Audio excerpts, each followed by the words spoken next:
Hello dear 10th graders, and welcome to a new video lesson included in our digital library. Today we're going to talk about shopping. How many of you love shopping? Probably most of you, especially girls. But have you ever thought, is it a good idea to go shopping every weekend or every time you have the opportunity? Is it a good idea to spend all the money you have, for example, your pocket money? How much money you should spend and how often, and what kind of things you need to buy using your pocket money. Today we're going to talk about Black Friday, and I'm going to tell you about an interesting day that I hope you haven't heard before, but you will definitely know more about starting today. You ready? Let's get started. What do you see in these photographs? There are a lot of people. They are buying things.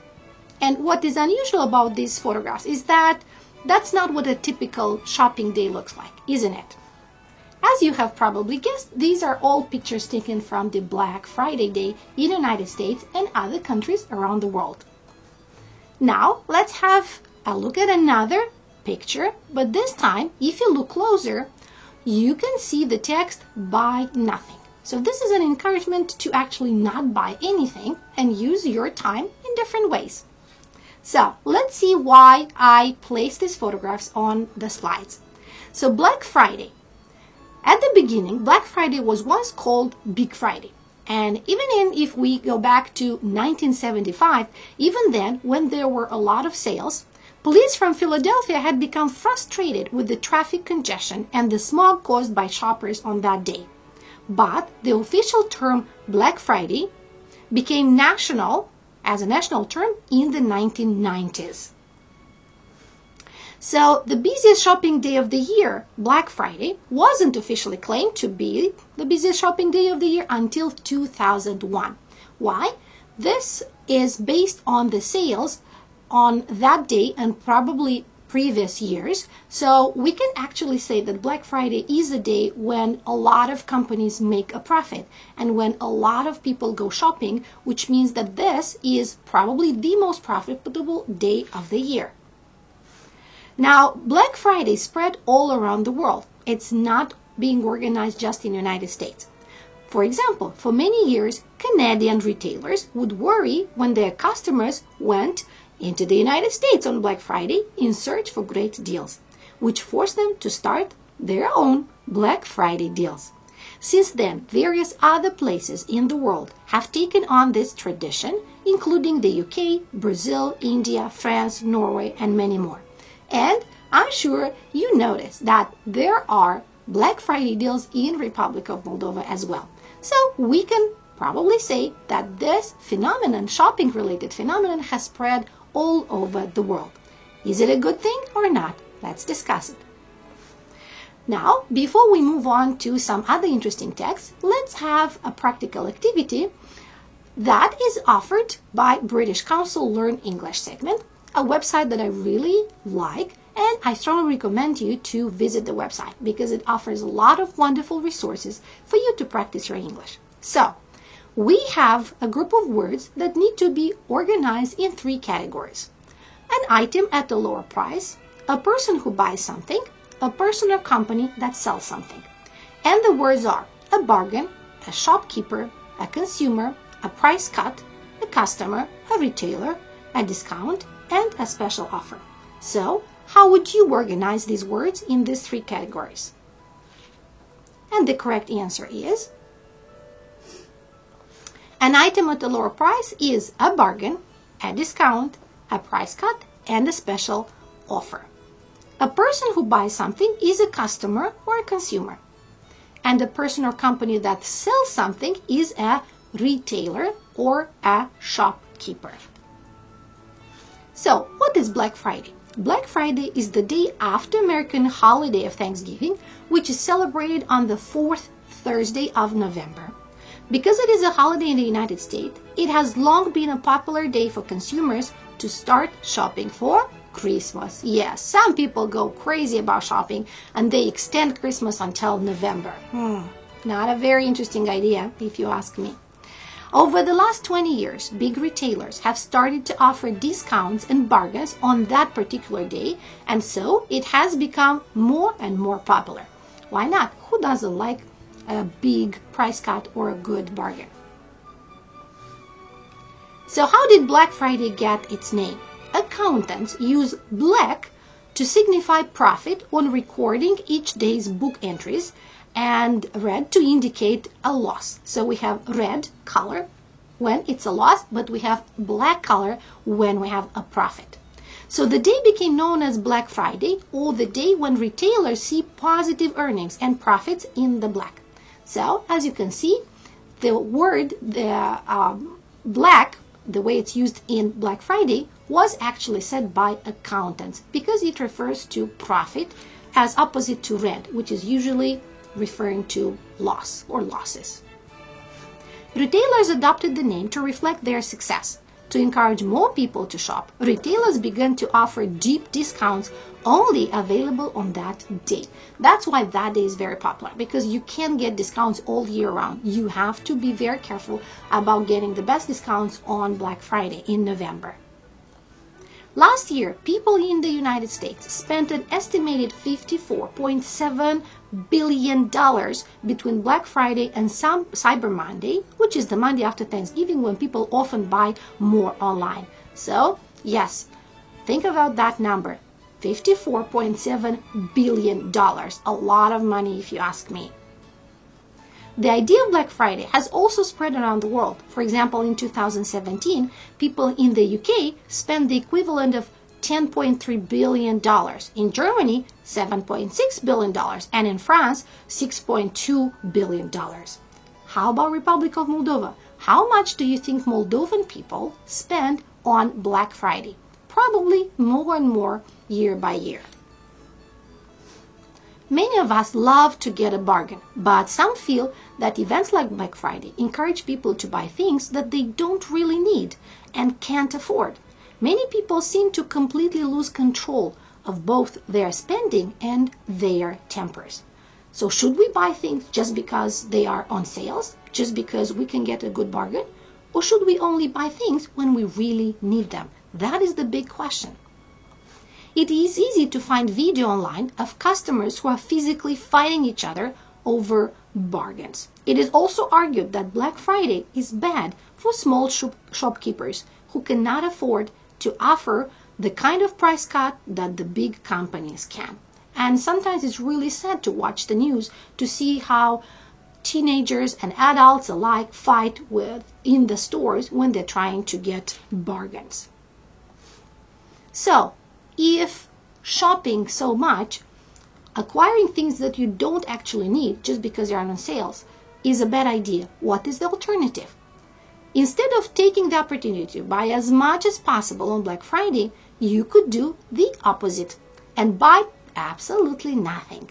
Since 1997, Buy Nothing Day has been held on the same day as Black Friday.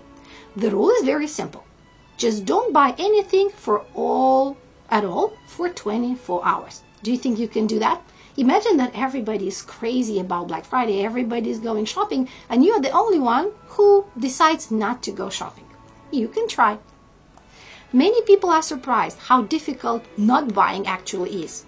The aim is to make people think more about their spending and to make better decisions about what they buy and where they buy it from. As well as spending less and not buying unnecessary items, Buy Nothing Day aims to raise awareness of how to be a more ethical consumer. For example, you can avoid buying fast fashion. Fast fashion refers to very cheap clothes that are worn only a few times before they are being thrown away. So fashion in general might be tricky. Fashion trends appear all the time. Doesn't mean that we should constantly buy new things and only wear them when these items are in season? Or should we buy more classical clothing that we can wear no matter the fashion industry? Some people carry out protests at shopping centers. Others avoid the shops completely and go for a walk in nature instead. Another alternative, the Buy Nothing Coat Exchange, is an idea which is spreading. People donate winter coats throughout November, and anyone who needs one can come and take one on Buy Nothing Day.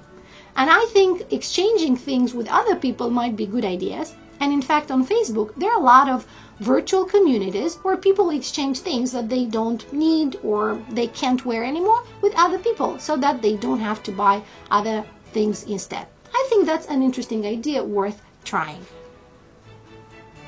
Now, let's move on to learning the keywords that I included in the description of Buy Nothing Day and Black Friday. So retailer, we talked about retailers a lot. A retailer is a merchant who sells goods at retail, which is the opposite of en gros. En gros means in large quantities. Retail means in separate pieces. So retailer refers to someone who sells goods in small quantities directly to the consumers. So any store that you go to is an example of a retailer if that store doesn't sell in large quantities. Frustrated. Having feelings of dissatisfaction or lack of fulfillment, disappointed, defeated, unsuccessful. A lot of people feel frustrated if they don't go shopping on Black Friday, which is a problem. Claimed. Affirm strongly, stated to be true, affirm that. So that day of November was claimed to be the busiest day of the year or the most profitable day of the year, and this is how it got to be named Black Friday. So people claim that name, which means they affirm that that's the busiest day of the year. Bargain. It refers to a good low price or good deal. Everybody loves a bargain. Book entries. Do you remember when I mentioned that accountants were the ones who helped us create this word Black Friday as opposite to red, which means being in loss, and black refers to profit. So book entries are accounting records data collected by accountants. So professional accountants use black in their book entries, which means in the documents that they use to register and record numbers and data. To spread. Become popular, cover larger areas and be used by more and more people. So Black Friday spread all around the world, which means became very popular and was used in many other countries outside United States. Raise awareness. Buy Nothing Day is a good opportunity to raise awareness about shopping and money and consumerism and our behavior in general. So raise awareness means informing the audience, tell other people about an important issue, draw attention to a subject, raise awareness. And to lose your temper. A lot of people don't just lose their money, they also lose their temper if they start fighting over good deals or low prices in stores. So to lose your temper means to become angry and lose control. Price cuts, you can guess the meaning of this expression, reduction in price or smaller or lower prices. And now let's move on to a few useful expressions that we can use when we need to make a complaint. Imagine that you have a lot of ideas what you want to buy on Black Friday. You go to a store, but for some reasons you don't find what you need, or you buy something online and the quality of the items that you ordered is not the one that you expected. How would you express your dissatisfaction in English? And here are a few expressions that will help you do that. So, making a complaint. I'm sorry to say this, but what I received by mail is very different from what you posted on the website. I'm afraid I have got a complaint about the quality of the item. Excuse me, I'm afraid I'm not very happy with my purchase. Look, I'm sorry to trouble you, but I would like to get my money back.